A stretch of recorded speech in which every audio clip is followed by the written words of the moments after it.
Turn with me to the book of Galatians chapter 5 verse 19 to 22. Geuka nami kitabu cha Wagalatia 5 mstari wa 19 hadi 22. I'm going to read it and then we can sit down. Nitaenda kusoma na baada ya kusoma unaweza ukaketi. The acts of the sinful nature are obvious: sexual immorality, impurity and debauchery, idolatry and witchcraft, hatred, discord, jealousy, fits of rage, selfish ambition, dissensions, factions, and envy, drunkenness, orgies, and the like. I warn you, as I did before, that those who live like this will not inherit the kingdom of God. Wagalatia 5:19 hadi 22. Basi matendo ya mwili ni dhahiri, ndiyo haya: uasherati, uchafu, ufisadi, ibada ya sanamu, uchawi, uadui, ungomvi, wivu, hasira, fitina, faraka, uzushi, usuda, ulevi, ulavi na mambo yanayofanana na hayo. Katika hayo nawaambia mapema, kama nilivyowakwisha kuwaambia, ya kwamba watu watendao mambo ya jinsi hiyo hawataurithi ufalme wa Mungu. Father, I want to thank you for your word this morning. Baba, nataka kushukuru kwa neno lako asubuhi ya leo. I pray that you help me as a speaker. Naomba Bwana ukanisaidie kama mnenaji. Through the Holy Ghost, help the interpreter. Kupitia Roho Mtakatifu saidie mkalimani. And help the listener. Na usaidie wanaosikiza. The Lord, you may speak to us today. Kwamba Bwana ukanene na siku ya leo. I close thoughts that come from outside in the name of Jesus. Fungia milango na kutoka nje kwa jina la Yesu. And I pray for stillness and the peace of God. Naomba kwa utulivu na amani ya Mungu. And at the end of this, may we truly say the Lord spoke to us. Mwisho wa hii tukaseme Bwana umenena nasi. We bless you and we thank you. Tukubariki, tukushukuru. In Jesus' name. Kwa jina la Yesu. Amen. Amina. Can you welcome your neighbor and have your seats? Karibisha jirani yako na upate kiti. For those who are new, my name is Pastor Peter. Kwa wale ambao ni wageni, majina yake anaitwa mchungaji Peter. And I'm ministering with Brother Felix. Na anahudumu pamoja nami Felix. I take this opportunity to welcome you to this service. Nachukua fursa hii kuwakaribisha kwa ibada hii. Even those who are watching online. Hata wale wanaotutazama kwa mtandao. There are very many places you could have gone to worship. Kuna mahali kwingi ungeenda kuabudu. But you chose to come and fellowship with us this morning. Lakini ulichagua kuja kuabudu nasi siku ya leo. May the Lord bless you. Mungu akubariki. Amen. Amina. So I want us to turn today to really talk about this subject. Leo taenda kuongea hili somo. Paul is talking to the Galatians. Paulo anaongea na Wagalatia. And he talks about the sinful nature. Anaongea juu ya asili ya dhambi. And he talks about certain acts and behavior that show the sinful nature. Anaongea juu ya matendo fulani yanaonyesha asili ya dhambi. And he names them there. Na anapata kuyataja pale. Now let me read them again. Wacha nipate kuyasoma tena. I'm reading them with NIV. Na yasoma kupitia kwa tafsiri ya NIV. The acts of the sinful nature are obvious. Sexual immorality.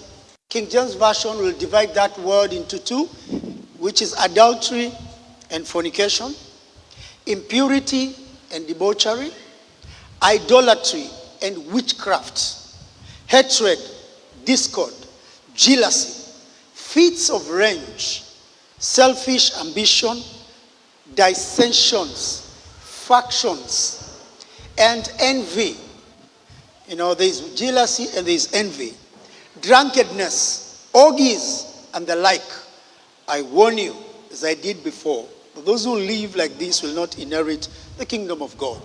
Mstari wa 19, basi matendo ya mwili ni dhahiri, ndiyo haya: uasherati, uchafu, ufisadi, ibada ya sanamu, uchawi, uadui, ungomvi, wivu, hasira, fitina, faraka, uzushi, usuda, ulevi, ulafi na mambo yanayofanana na hayo.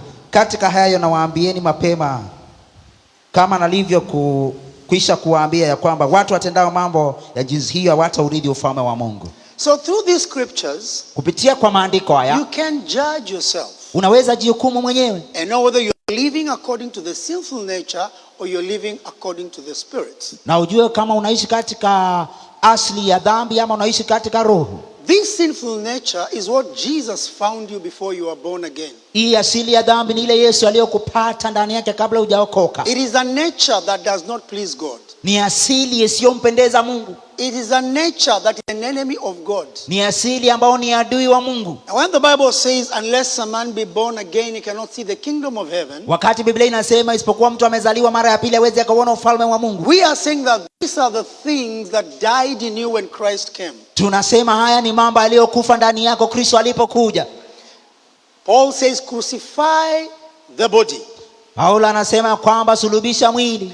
Crucify the body and its desires. Paulo anasema sulubisha mwili na matamanio yake. When he talks about that, these are the things that we cannot allow them to rule our bodies. Anapoongea hivyo ni yale mambo ambayo tuwezi tukayaruhusu kupata kutawala mwili wetu. Paul tells the Corinthians, we are the temple of the Holy Ghost. Paulo anaambia Wakorintho ya kwamba sisi ni hekalu ya Roho Mtakatifu. Therefore we cannot take members of the body to go and do sin with the body. Anasema kwamba hatuwezi tukachukua sehemu za mwili na kwenda kutenda dhambi. And therefore we have to put to death that which is of the sinful nature. Kwa hivyo lazima tupate kusulubisha ama kuua kile ambacho ni cha asili ya dhambi. Do you sin because you're a sinner, or you're a sinner because you sin? Wewe unafanya dhambi sababu wewe ni mwenye dhambi, ama wewe ni mwenye dhambi sababu unafanya dhambi? It brings the nature of the normal man. Ni asili ya mwanadamu wa kawaida. You are not a sinner because you sin. Wewe si mwenye dhambi sababu unafanya dhambi. You sin because you're a sinner. Unafanya dhambi sababu wewe ni mwenye dhambi. That is the nature of the sinful man. Hiyo ni asili ya mwanadamu wa dhambi. And when Jesus comes, Yesu anapokuja, he works you from inside out. Kutendea kazi kutoka ndani hadi nje. You have very sinful cravings. Zile njia zako hofu. You've got sinful cravings. Unakuwa na yale matamanio ya dhambi. You've got thoughts that are hostile to God. Uko na mawazo ambao ni si sawa kwa Mungu. Your motives and ambitions, zile motisha zako na tamanio zako, they are all hostile to God. Zote ni kinyume na Mungu. But this Jesus, lakini Yesu, who died on the cross, aliyekufa msalabani, his blood is able to cleanse you. Damu yake yaweza kukutakasa. It does not cover your sins like the blood of the sheep and the lambs. Haifuniki dhambi zako kama damu ya kondoo. It cleanses you. Inakutakasa. So that when God sees you, ili Mungu anapokuona, you have no sin in your life. Hauna dhambi ndani ya maisha yako. But today I want to focus on two of the sinful nature. Leo nataka nitie mkazo mambo mawili ya asili ya dhambi. Idolatry and witchcraft. Uabudu wa sanamu na uchawi. Idolatry and witchcraft. Uabudu wa sanamu na uchawi. You know, many of us may think we are not idolaters. Wengi wetu tunaweza tufikiria kwamba si waabudu wa sanamu. And when you think about idolatry, you think about the Israelites and the Old Testament. Unapowaza juu ya sanamu unawaza Waisraeli na Agano la Kale. Maybe you think about the time Israel was colonized by the Romans. Na unapata kufikiria enzi zile Israeli walikuwa wamepata kutawaliwa na Warumi. What runs in your mind is a calf. Kile kinachokuja kwa nia yako ni wale ndama. It's a carved idol. Ni ile sanamu iliyotengenezwa. It is Baal worship. Ni uabudu wa Baali. It is Asherah. Ni uabudu wa Ashera.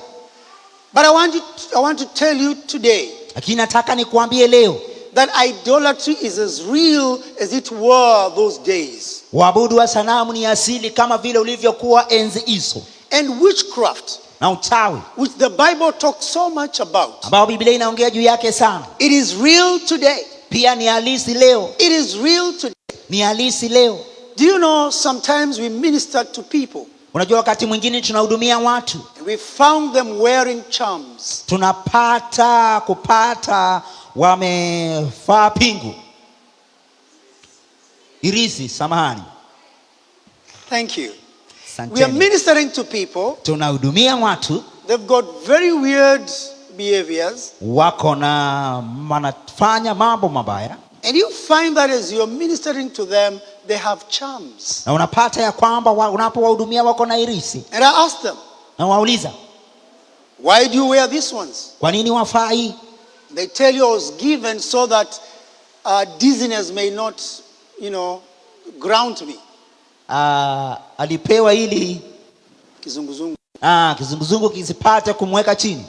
I was also given for protection. Na alipewa pia kwa ajili ya ulinzi. We have a lot of enemies. Tuko na maadui wengi. So, kwa hivyo, this protects me. Hii inanilinda. And when you watch some of these soap operas on TV, na unapotazama baadhi ya hizi runinga kwa runinga, one of the most places they're using witchcraft is about love affairs. Mahala wanapotumia uchawi ni mambo ya upendo. And if you go through TikTok, you'll see they are advertising themselves now. Ukipitia kwa mtandao wa TikTok unaona kwamba wanajitangaza hadharani sasa. What I want to say is this. Kile ninachotaka kusema ni hivi. The sinful nature does not please God. Asili ya dhambi haimpendezi Mungu. If you follow that path, ukifuatilia hiyo, that is not our path. Hiyo sio njia yetu. Our path is Christ. Njia yetu ni Kristo. And Christ alone. Na Kristo peke yake. And the Bible talks about the 10 commandments. Biblia inaongea juu ya amri 10. When you go to the book of Exodus chapter 20, hiyo ni kitabu cha Kutoka sura 20. What did I say? Exodus chapter 20. Kutoka, yes. Kitabu cha Kutoka sura 20. Yes. God is giving Moses the laws for them to follow. Mungu anampatia Musa sheria za wao kufuata. And the first 3 laws, they concern God himself. Na zile sheria za kwanza 3 zinahusiana na Mungu peke yake. And what does he say? Nasema nini? You shall have no other gods besides me. Hamtakuwa na miungu mingine kando yangu. Let me just read it because the words are very refreshing. Kwa hata nipata kuisoma. And I'm reading with King James Version. Nasoma kupitia tafsiri ya Mfalme Yakobo. Exodus chapter 20. Kutoka sura ya 20. Actually verse 1. Mstari wa kwanza. And God spoke all these words. I am the Lord your God, who brought you out of Egypt, out of the land of slavery. You shall have no other gods besides me. You shall not make for yourself an idol in the form of anything in heaven above, or on earth beneath, or in the waters below. You shall not bow down to them or worship them. For I, the Lord your God, am a jealous God, punishing the children for the sin of the fathers to the 3rd and 4th generation of those who hate me, but showing love to 1,000 generations of those who love me and keep my commandments. Up to verse 6. So from these scriptures, kupitia maandiko haya, it's very obvious that God cannot compete and cannot allow idols that are gods in our lives. Yaonekana kwamba Mungu hawezi akaruhusu sanamu ambao ni miungu iwe miungu kwa maisha yetu. If anything that takes the position of God in your life, kama kuna kitu kinachukua nafasi ya Mungu kwa maisha yako, then that becomes a god. Hiyo inakuwa Mungu. That becomes an idol. Hiyo inakuwa sanamu. That means hiyo yamaanisha that has taken the place of God in your life. Ya kwamba hiyo imechukua sehemu ya Mungu kwa maisha yako. And it makes God jealous. Na inamfanya Mungu anakuwa na wivu. I was looking at the meaning of jealousy this morning. Nilikuwa nikiangalia maana ya hiyo neno wivu asubuhi ya leo. They say that envy is desiring what people have, what other people have. Wivu ni kupata kutambua kile watu wale wengine wanapenda. Kutamani. So envy is desiring what other people have and you don't have. Wivu ni kutamani kile watu wale wengine wako nacho na wewe una. Jealousy is being afraid that someone desires what you have. Wivu ni I don't know the Swahili words of jealousy and envy. But what I'm describing here is jealousy is being afraid that someone wants to take what you have. Wivu ni kuongopa ya kwamba mtu anataka kuchukua kile ambacho uko nacho. The Bible says that our God is a jealous God. Biblia inasema Mungu wetu ni Mungu mwenye wivu. Why is he a jealous God? Kwa nini ni Mungu mwenye wivu? Truth be truth is that God is only one in heaven, on earth and below. Ukweli ni kuwa kwamba Mungu ni mmoja duniani, mbinguni na hata chini. And Jonah said these others are vanities. Na Bwana akasema kwamba haya mengine yote ni uvumbi. You know, these others are vanities. Haya mengine yote ni bure. So when they try to stand up and say they are God, na hapo jaribu kusimama na kusema ni Mungu, or even you trying to make them your God, ama wewe kuzifanya kuwa Mungu wako, yet there is a God who saved you, ili hali kuna Mungu aliyekuokoa, who paid your debts and moved you from slavery to life. Aliyelipa deni zako na akakutoa kutoka kwa You ukombo. God to be jealous. Unamfanya Mungu kuwa mwenye wivu. And he can punish you to the third and fourth generation. Anaweza akakuadhibu hata kizazi cha 3 na cha 4. The word idolatry, hiyo neno abudu wa sanamu, is from the Greek idolatria.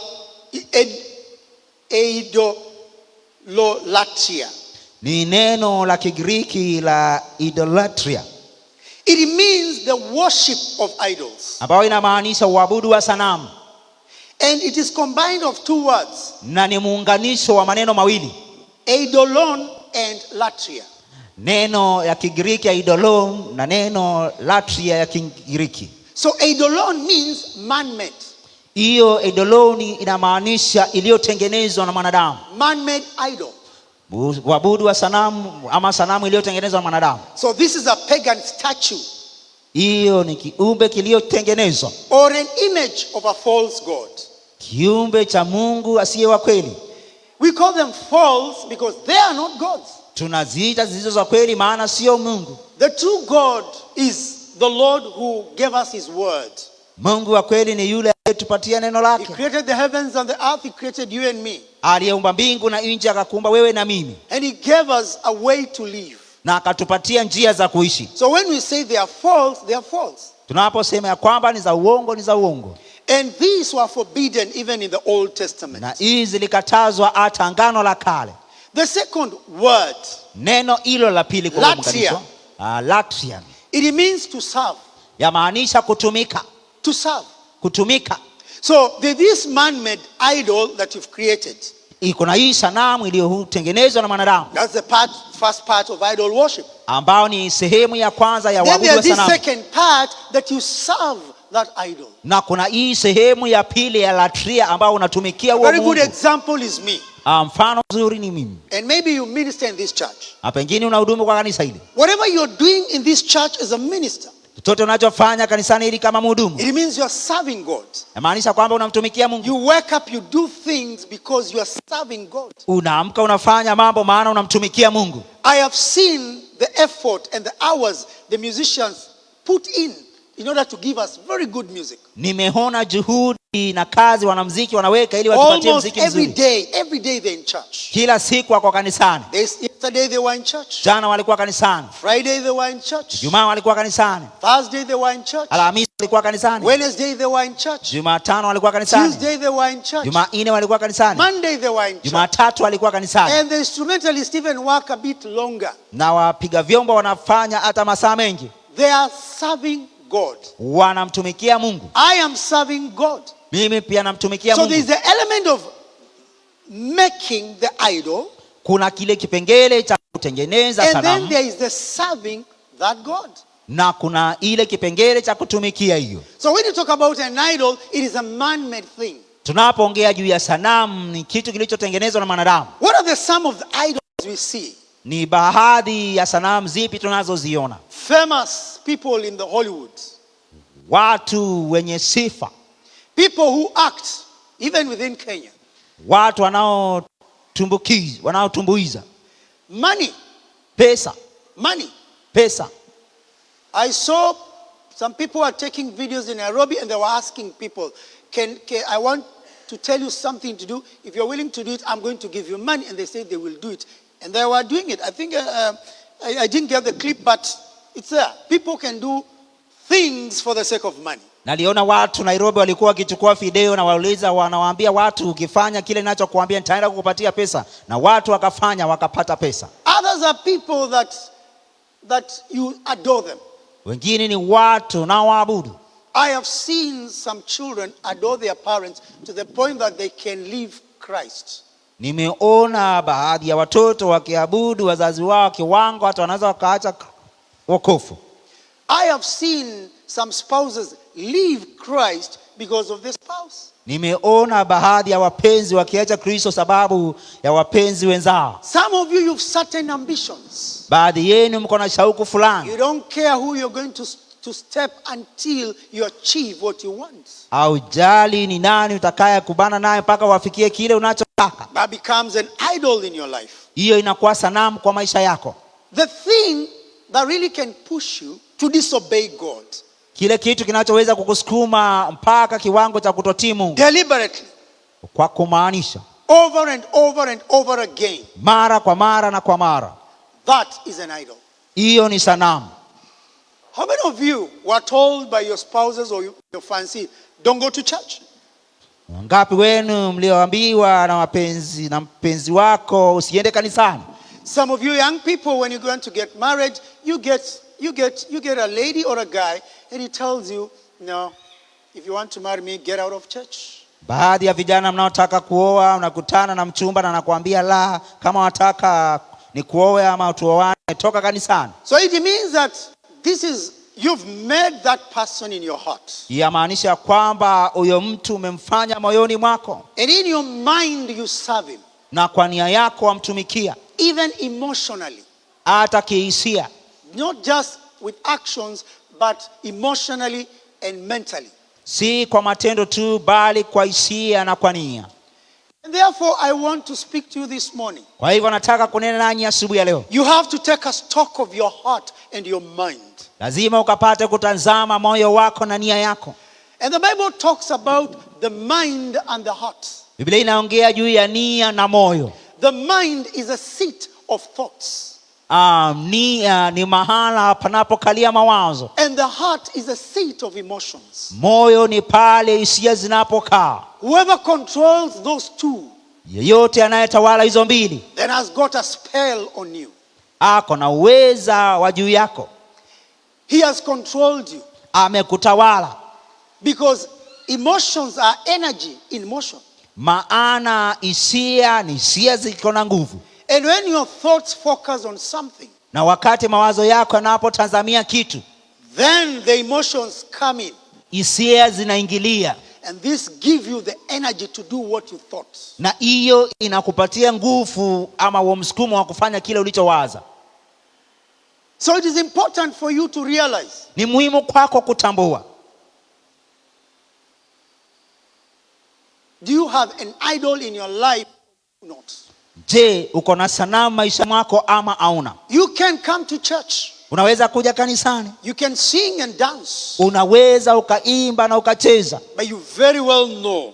Ili hali unajua vizuri. There's a certain sin you will never let go. Ya kwamba kuna dhambi fulani au tawaiachilia iende. We may preach about it. Tunaweza tukahubiri juu yake. And when you do not want to leave that sin. Na wakati hutaki kuachilia hiyo dhambi. It tells us. Inatuambia. That an idol in your life. Ya kwamba hiyo ni sanamu kwa maisha yako. What controls you? Ni nini kinachokutawala? What occupies your thoughts? Ni nini kinachomiliki mawazo yako? What are you addicted to?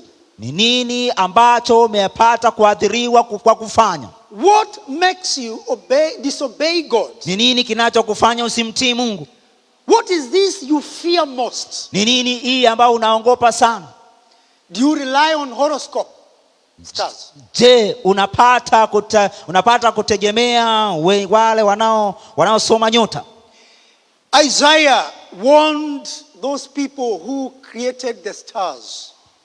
Isaiah akapata kuonya hao watu walioziunda nyota.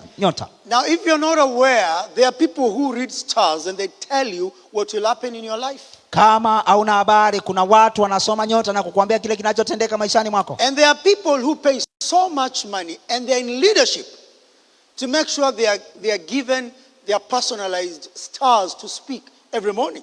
Kuna watu wanalipa pesa sana, wako katika uongozi, kupewa habari ya nyota, kusoma nyota yao kila asubuhi. I know of a boss who used to keep a witch doctor on retainer. Najua juu ya mwajiri aliyekuwa akimuhifadhi mchawi, mganga. Thank you.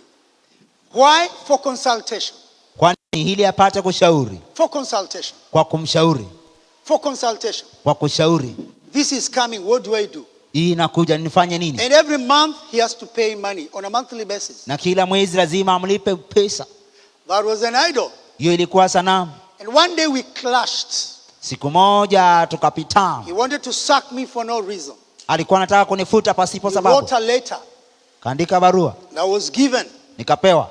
I was told, we've given you notice. 1 week, go home. Kapewa notice ya wiki moja niende nyumbani. I said, why? Nikauliza kwa nini? What did I do? Nilifanya nini? And the Employment Act. You know, before you sack someone, show him his issue, and actually 3 times, by verbal warning, another verbal warning, and then a written warning. Kabla kufuta mtu ni muonye mara 3 kwa kumwambia kwa mdomo, alafu ya mwisho uandike kwa barua. And I took a 7-day fast. Nikachukua mfungo wa siku 7. And I was very unhappy. Na siku na furaha. And the Lord saw me. Bwana akaniona. What happened? Kilichotendeka? You have kept someone on retainer.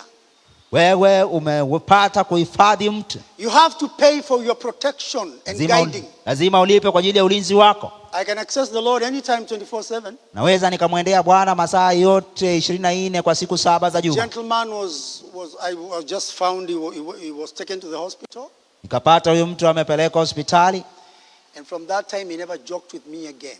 Na kutoka wakati huo hakunichezea tena. I'm not a witch. Mimi si Neither do I keep a witch doctor on retainer. Kwa pia siweki mganga. I have a mighty God. Mimi niko na Mungu mkuu. And you can trust that Lord to protect you. Unaweza ukamtumainia Bwana huyo akapata kukulinda. The Bible kukulinda. says that we are protected by faith, by the power of God. Biblia inasema kwamba unalindwa kwa imani, kwa nguvu za Mungu. When you are conscious of the presence of God in your life, unapokuwa wajua kwa uwepo wa Mungu katika maisha yako, you can rest. Waweza ukatulia. You are protected by faith, by the power of God. Umelindwa kwa imani na kwa nguvu za Mungu. And if you consult the stars, you buy the newspaper to read, what does my star say this day? What does my star say this week and this month? Kama wewe washauri wasoma nyota, unanunua gazeti upate kuangalia nyota yangu inasemaje mwezi huu na mwezi huu mwingine. You are an idolater. Wewe ni mwabudu wa sanamu. You're worshiping the stars. Unaabudu nyota. And some of you are overconfident of their experience and their good minds. Baadhi yenu mko na ujasiri zaidi. I cannot deny that some of you are given very good brains. Siwezi nikakataa kwamba baadhi yenu mlipewa plan very well. Mawazo mazuri, mkasoma vizuri, akili nzuri mkasoma vizuri. You are a good organizer. Wewe ni mzuri kwa kupangilia. There are some things in this church, when we give certain people, we rest assured this will be done beyond our expectation. Kuna baadhi ya mambo tukipea kwa watu fulani hapa kanisani tunajua hii itafanywa zaidi ya pasipo na shaka. But Solomon tells us, trust in the Lord with all your heart and lean not on your own understanding. Suleimani anatuambia kwamba mtumainie Bwana kwa moyo wako wote, wala usitegemee nguvu zako mwenyewe. Has your knowledge and experience become an idol in your life to the point that you no longer inquire of the Lord, but you just use your mind? Je, ufahamu umekuwa zaidi ndani yako ya kwamba umuulizii Bwana, unafanya tu kufanya kwa akili yako? Are the gifts you have, je, vipawa ulivyo navyo, become an idol in your life? je, zimekuwa sanamu kwa maisha yako? Some of these musicians are very good. Baadhi ya hao wanamuziki ni wazuri. When you listen to Samuel play his guitar, unapomsikiza Samuel akicheza chombo chake, you can feel some certain notes that are very nice. Unaweza ukasikia mlio fulani wa noti ambao ni nzuri. Have your gifts become your idol? Je, vipawa vyako vimekuwa sanamu? To the point that they've taken consultation of the Lord from your heart. Kiwango ya kuwa zimechukua shauri ya Bwana moyoni mwako. Then you're doing idolatry. Basi unaabudu sanamu. God does not want us to subject ourselves to other gods. Mungu hataki tujipeane kwa uabudu wa miungu mingine.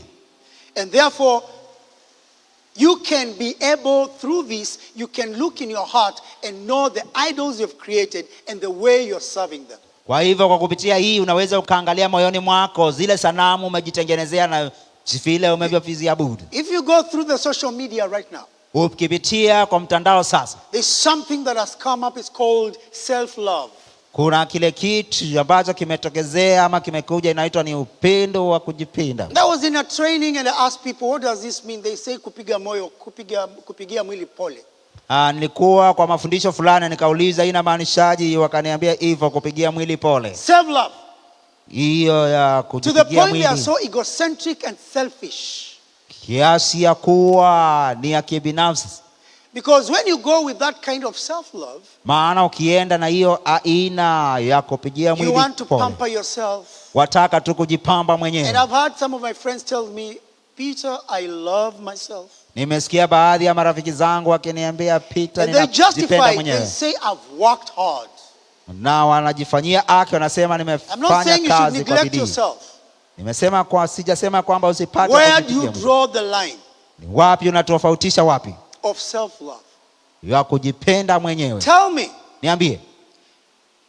If I pay for my cable TV 5,000 shillings and my Wi-Fi another 5,000 shillings, that's total 10,000.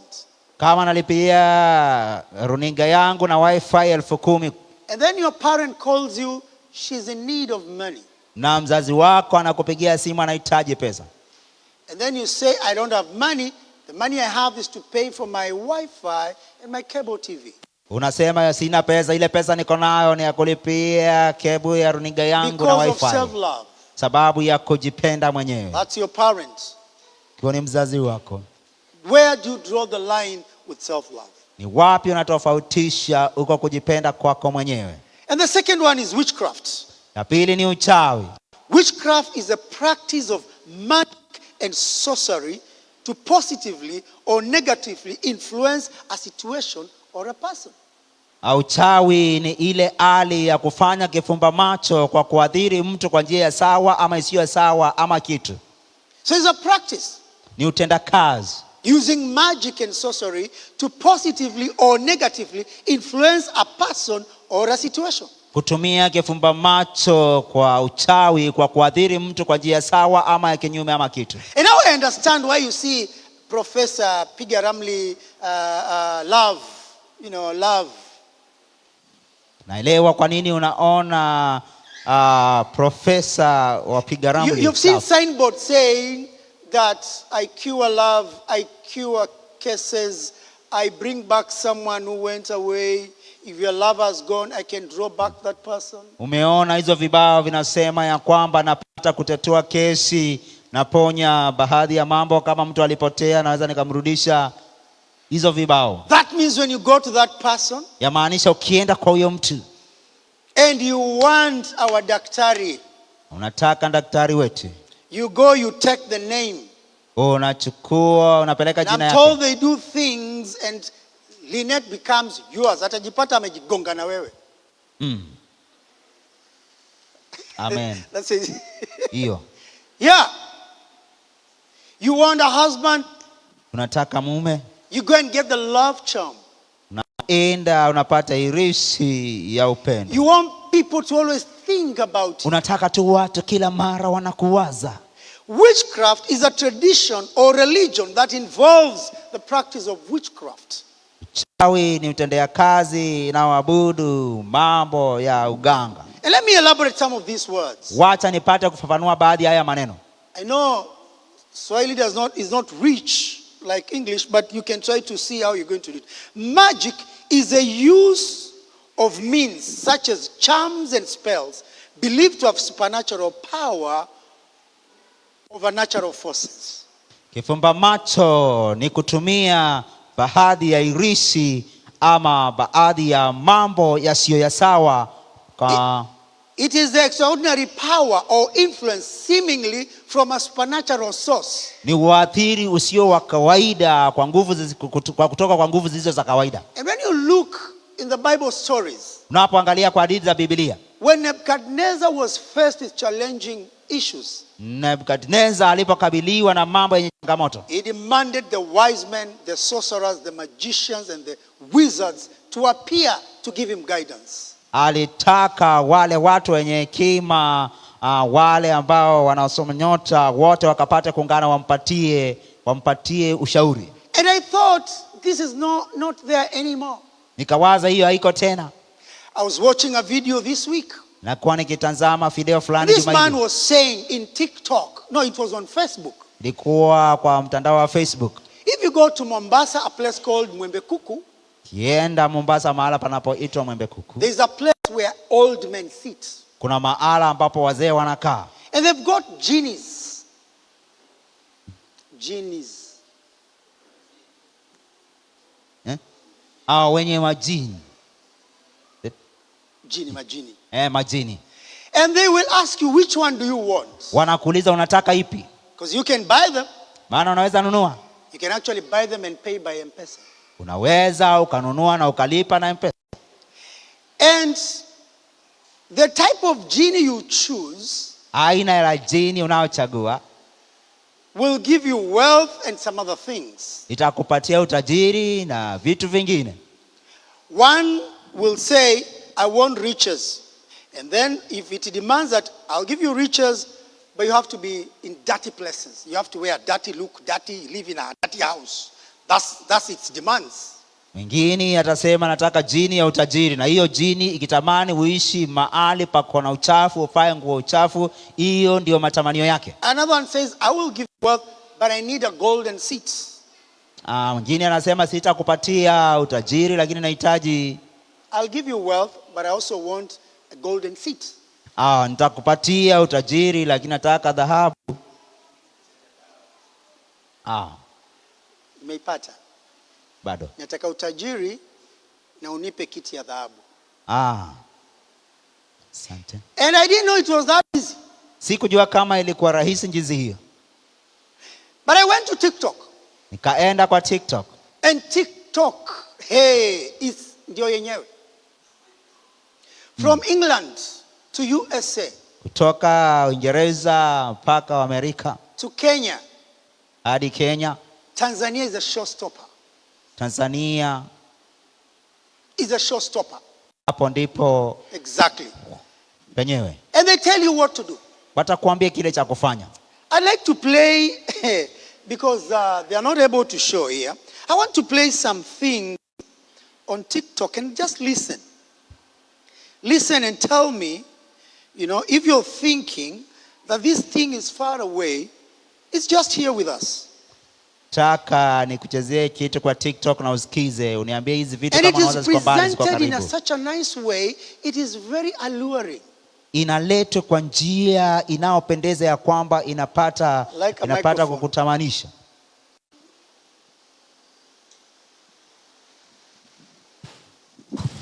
I want to play the Swahili ones. Nataka nikuchezee ile ya Swahili. And you can listen. Waweza sikiza. Sijawahi kurushwa chupi kwenye stage. Fanya hivi kumvuta mpenzi aliye mbali au aliyekuacha ingali bado unampenda kwa kutumia mkojo wako wa asubuhi kabla hujazungumza na mtu yoyote.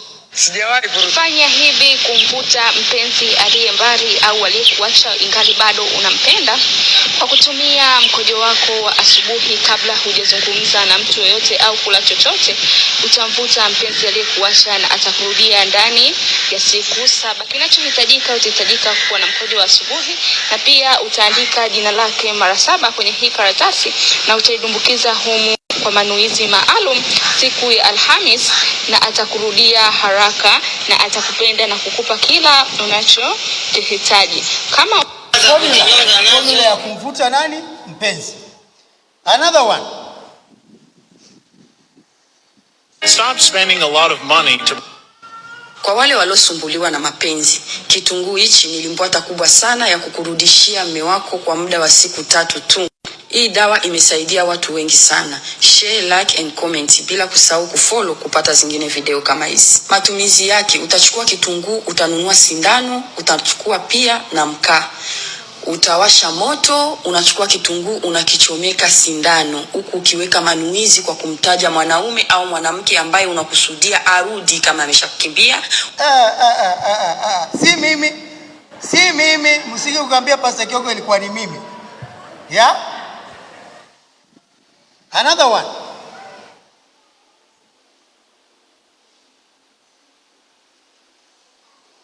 Yes. Dr. Nabili, number 1 Tanzania. Okay. Leo nakwenda kukufundisha dawa ya mapenzi na mvuto wa ajabu kupitia mti wa kivumbasi jike. Hicho ni kivumbasi jike. Chukua majani ya kivumbasi jike pamoja na hizo mbegu zake unazoziona juu. Alafu weka jina lako. Would you like to get in? Peleka Injili Tanzania. Yeah? Let me try one for English. If someone has caused you pain and you want them to feel it 3 times more, here's a simple but effective ritual. First, take a clove of garlic and split it like on a video. Second, write the person's name on the piece of paper. Third, sprinkle some black pepper and rub it on the name, concentrating on what you wish to happen to this person. Then fold the paper outward. Fourth, place it between the 2 halves of the garlic clove and pierce the garlic clove with a needle. Secure. Kitunguu saumu. Let's try the last one. To make someone think about you often, dream of you, desire to be with you, and actively seek your company, you can use this simple witchcraft secret. Hii anasema nini? But be very careful. This spell is very strong. Anasema kwamba kama kuna mtu unamtaka, unachukua, you take your feet and write the name there, and then you walk. You apply lemon, and so this person utakuwa umemketia. Now I've discovered that Nikatambua TikTok. You know, the world has become a global village. Ulimwengu umekuwa kama kijiji. And for you young people who are getting into TikTok, enyi vijana mnaoingia katika mtandao wa TikTok, how full are you with the word of God? Umejawa haja na neno la Mungu. Because to practice some of these things, they say take cinnamon, take salt. Maana kutendea kazi baadhi ya wanasema chukua mix them, changanya, say some words, sema maneno fulani, cast it at your door. acha tupa mlangoni. That is witchcraft. Huo ni uchawi. That is witchcraft. Huo ni uchawi. Because you're depending on a power of spell. Maana unatumia nguvu. You're no longer trusting in the Lord. Au mtumaini Bwana tena. God is asking us to repent. Mungu anatuulizia tukapate kutubu. Now let me read the last one as I come to an end. Wacha nisome mwisho kabla nimalize. I want to read the book of Exodus chapter 18, no, Deuteronomy chapter 18. Nataka nisome Kumbukumbu la Torati 18. Deuteronomy 18. Kumbukumbu la Torati 18. Verse 10. Mstari ule wa 10.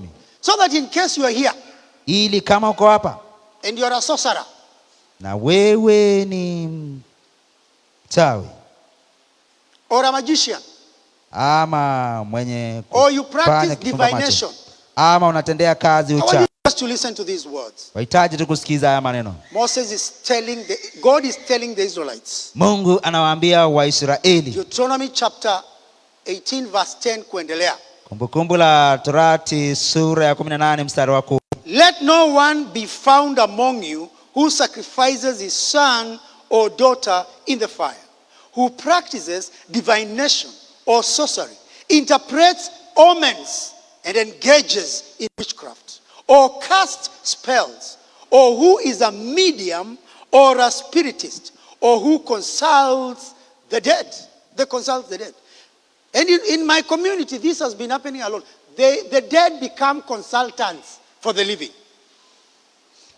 Mstari wa 10, asionekane kwako mtu ampitishaye mwanawe au mbindi yake kati ya moto, wala asionekane mtu atazamaye mbao, wala mtu atazamaye nyakati mbaya, wala mwenye kubashiri, wala msihiri, wala mtu alogaye kwa kupiga mafundo, wala mtu apandishaye pepo, wala mchawi, wala mtu awaombaye wafu. Verse 12 and 13. Anyone who does these things is detestable to the Lord. And because of these detestable practices, the Lord your God will drive out those nations before you. You must be blameless before the Lord your God. Mstari wa 12 na 13. Kwa maana mtu atendaye hayo ni chukizo kwa Bwana. Kisha ni kwa sababu ya hayo Bwana Mungu wako anawafukuza mbele yako. Mstari wa 13, uwe mkamilifu kwa Bwana Mungu wako. When I was young, nalipokuwa kijana, my father died when I was 8 years old. Babangu alikufa nikiwa na miaka 8. My grandmother was able to influence everybody to be going to consult the witch doctors. Nyanya yangu aliweza kuadhiri kila mmoja awe anaenda kwa mganga. What I noted, kile nilichotabua, every time we went, kila mara alipoenda, because there is a thing they used to do to get network to the world of the dead. Maana kuna kitu waliokuwa wanafanya ili wapate mtandao kwa ulimwengu waliokufa, kwa watu waliokufa. One of them had a very interesting guitar made out of calabash. Moja alikuwa na gita iliyokuwa limetengenezwa kutoka kwa, they used to have some kind of seeds. Ilikuwa na bengu ndani. Now, every time they got a breakthrough to the world of the dead, kila mara walipopata upenyo kwa ulimwengu wa watu waliokufa, they used to say, your father is saying this. Walikuwa wanasema yako anasema hivi. That means then we were consulting the dead. Hiyo inamaanisha ulikuwa washauri wafu. We should not consult the dead. Hatustahili kama kushauri wafu. My father died before my grandfather. Baba yangu alikufa kabla ya babu yangu. And every time there was an issue, na kila mara kulipokuwa na jambo, we go to consult. Anaenda kushauri. In Swahili I've been told it's called kupiga ramli. Kwa Swahili inaitwa kupiga ramli. God does not want you to do that. Mungu hataki ufanye hiyo. And when my grandfather died, wakati babu yangu alipokufa, I was not around. Sikuweko. But later I went home. Baadaye nikaenda nyumbani. But I had come to give my life to the Lord Jesus. Nikakuja kumpatia Bwana Yesu maisha yangu. One day I was sleeping. Siku moja nilikuwa nimelala. And I had this dream. Nikawa na hii ndoto. My grandfather got out of his grave halfway. Babu yangu alikuwa ametoka kwa kaburi yake nusu. Because I knew his grave. Maana nalijua kaburi yake. And I saw him, protrude from his grave like a person who's been deep in a pool. He appears only from the waist up. Nikaona babu yangu amejitokeza kwa kaburi yake kama mtu aliyekuwa chini, akajitokeza nusu. And there are some words he told me when I came to look for work in Mombasa. Na kuna maneno aliyoniambia nilipokuja kutafuta kazi Mombasa. He told me when you go to Mombasa, kaniambia unapoenda Mombasa, do 1, 2, 3, 4, 5 things. Fanya mambo haya. So when he got in the dream, when he got out of the grave, he said, remember what I told you. Kwa ndoto niliyomuona alipotokea akiwa nusu kwa kaburi, akaniambia kumbuka nilichokuambia. I was shaken. Nikapata kuongopa. And the Holy Spirit whispered to me. Roho Mtakatifu akaninong'onezea. Taking back to the dead. Mrudishe kwa wafu. And I rose up. Nikainuka. It was around 1 a.m. Ilikuwa kitu kama saa 7 za usiku. I had a time to pray. Nikawa na wakati wa kuomba. And I told him, back to your grave. Nikamwambia rudi kwa kaburi yako. Because I know that's not my grandfather. Maana najua sababu yangu. That is a demon. Hiyo ni pepo. It's trying to fight for my mind and thoughts and my emotions. Ninapojaribu kupigana na nia yangu na hisia zangu na mawazo yangu. I told him, grandfather, back to the dead. Nikamwambia babu rudi kwa kaburi. That has never appeared again. Hiyo haijawahi tokea tena. Because I had the knowledge of the word of God. Maana nilikuwa na ufahamu wa neno la Mungu. Do you practice idolatry? Je, watendea kazi waabudu wa sanamu? Do you practice witchcraft? Je, watendea kazi uchawi? Are you playing around with the stars? Je, unacheza na nyota? Are you consulting to see the predictions of the stars in the newspapers and other magazines and websites? Je, unapata kuangalia utabiri wa nyota kwa mitandao na katika magazeti? Hear the word of the Lord this morning. Sikia neno la Bwana asubuhi leo. God wants you to repent. Mungu anataka ukapate kutubu. Bad things will happen to you. Mambo mabaya yatatendeka kwako. Because if you are doing those things, the Lord is against you. Maana kama wafanya mambo kama hayo, Bwana ako kinyume nao. If you have idols that have taken the place of the Lord in your life, maana kama kuna sanamu imechukua nafasi ya Mungu kwa maisha yako, how do you expect the power of God to work in you? Unatarajiaje nguvu za Mungu zikatende kazi ndani yako? If you are trusting witchcraft and spells and magic, kama watumainia uchawi if you are na maibisi, consulting the dead, kama washauri wafu, you know God is against you. Unajua Mungu ako kinyume nawe. He is not happy with you. Yeye hana furaha nawe. If you're wearing charms today, kama leo umepaa irisi, take scissors and cut them off and cast them out. chukua makasi na uzikate. The Lord told Jacob in the book of Genesis chapter 35. Bwana akamwambia Yakobo katika Mwanzo Go to 35, Bethel and make an altar and worship me. nenda Betheli ukatengeneze madhabahu na uniabudu. And he told everybody of his own household. Na akamwambia kila mtu wa nyumba kwake. That is the wives and the children and any worker in his household. Mke na watoto na mtendakazi wa nyumba yake. He told them to rid themselves of any gods. Akawaambia wakapate kujiondolea and to kila clean miungu. themselves and to change their clothes. Wakajitakase na kubadilisha mavazi yao. How do you go to meet God with other gods in your pockets? Utaenda kukutana haja na Mungu na ukiwa na miungu mingine kwa mfuko. They removed those gods and even the earrings and jewelry and they buried them. Wakatoa hiyo miungu na mavazi na wakapata kuzizika. And when they did that, the power of the Lord was powerful in their lives. The nations were afraid of them. Walipofanya hivyo, nguvu za Mungu zilikuwa juu yao na mataifa wakawaongopa. It is not God's will for us to play around with magic and idolatry. Si mapenzi ya Mungu kwetu kucheza na kifumba macho na uabudu wa sanamu. As I finished, verse 13 says, you must be blameless before the Lord your God. Napomalizia mstari wa 13 kitabu hicho Kumbukumbu la Torati 18 nasema uwe mkamilifu kwa Bwana Mungu wako. Thou shalt be perfect with the Lord thy God. Uwe mkamilifu kwa Bwana Mungu wako. In other words, who called us is holy and he expects us to be holy. Kwa maneno mengine yule aliyetuita ni mtakatifu na anatarajia tukapate kuwa watakatifu. How do you become holy? Unakuwa aje mtakatifu? You begin by giving your life to the Lord Jesus. Naanza kwa kumpatia Bwana Yesu maisha yako. When you give your life to the Lord Jesus, unapompatia Bwana Yesu maisha yako, he gives you the power to overcome sin and every form of slavery in your life. Anakupatia nguvu za kushinda dhambi na kila aina ya utumwa kwa maisha yako. He cleanses you. Anakutakasa. And he calls you his child. Na anakuita mwanawe. And if you have never done that, you can do that today. Na kama hujawahi fanya hiyo, unaweza ukafanya hiyo leo. If you know some of these things affect you. Kama unajua baadhi hizi vitu kuadhiri. 1 John 1:9 says, if we confess our sins, he is faithful and just to forgive us, and he will purify us from all unrighteousness. Waraka wa kwanza wa Yohana sura ya kwanza mstari wa 9 ya kwamba inasema kwamba tukizitiri dhambi zetu yeye ni mwaminifu wa haki na anaweza kutuosha kutokana kwa kila udhalimu kupitia kwa damu yake. He is faithful to forgive us. Yeye ni mwaminifu wa kutusamehe. He does not want to lose anyone. Hataki kupoteza yeyote. He expects us to repent. Anatarajia tukapate kutubu. He expects us, we trust him to cleanse and purify us from those things. Anatarajia tukapate kutubu ili atutakase kutokana kwa hayo mambo. David says, when I am afraid, I trust in the Lord. Daudi anasema nalipoongopa nalimtumainia Bwana. When I am afraid, nilipoongopa, I trust in the Lord. Namtumainia Bwana.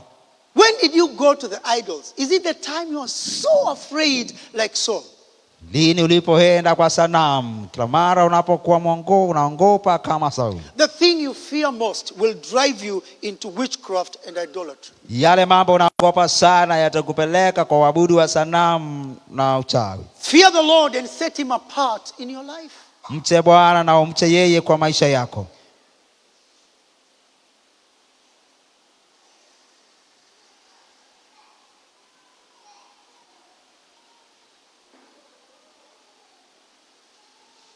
So I ask, nauliza, what occupies your thoughts most of the time? Ni nini huwa inamiliki mawazo yako mara mingi? What are you addicted to?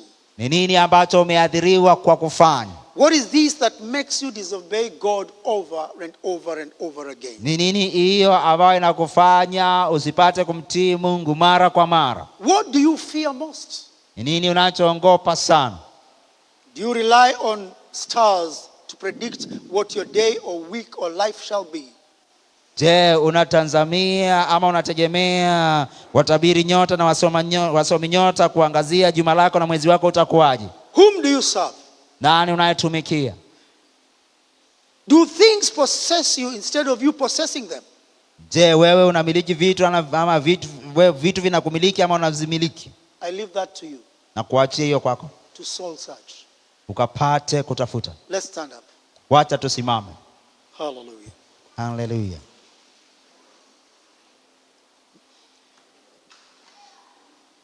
Wanamziki, I wish you could give me the song Kuoshwa kwa damu ya Yesu. I want us to have a time of prayer. Taka tukawe na wakati wa maombi. If you need prayer, kama unahitaji maombi, you will come forward, we'll pray with you. Tasonga mbele tuombe nawe. If you feel you need prayer, ukiishi ndani yako unahitaji maombi, maybe you're not born again, pengine hujaokoka, and you want to give your life to the Lord Jesus, wataka kumpatia Bwana Yesu maisha yako, maybe you've seen through this word the way you've backslidden, pengine umeona kupitia kwa hii neno jinsi umerudi nyuma, and you want to make right your ways, na unataka kufanya njia zako sawa na Mungu. Ask for forgiveness where you are. Waweza ukaulizia msamaha pale ulipo. Or if you want someone to pray with you, you can come forward. Kama unataka mtu haombe nawe, unaweza songa mbele. If you feel there are things that have bound you to sin over and over again, kisi kuna baadhi ya mambo yanayokufunga unafanya dhambi mara kwa mara, you want someone to pray with you, taka mtu aombe nawe, we'll be happy to. If there's something you fear so much, kama kuna kitu unaogopa sana, you know that thing, if it is not God, then that thing is an idol in your life. Unajua hicho kitu kama si Mungu, hiyo kitu kimekuwa Mungu ndani yako. You can come and we can pray together. Unaweza ukakuja na tukaomba pamoja. And while we are praying for people, tunapoombea watu, I want you to be where you are, to be in the mood of prayer, calling the name of the Lord, asking Him to keep you away from idolatry and witchcraft and to make you holy. Nataka ukapate kuwa pale ulipo katika hali ya maombi, ukimuuliza Mungu akakuhifadhi kutokana kwa mabudu ya sanamu na akakuifanya kuwa mtakatifu. So as the musicians sing this song, wanamuziki wanapotuimbia huo wimbo, don't waste time. Usiharibu muda. You want to come. Kama unataka kuja. You want to remain and pray where you are, that's okay. Kama unataka kusalia uombe pale ulipo, sawa. I give you the choice. Na kuachia uchaguo.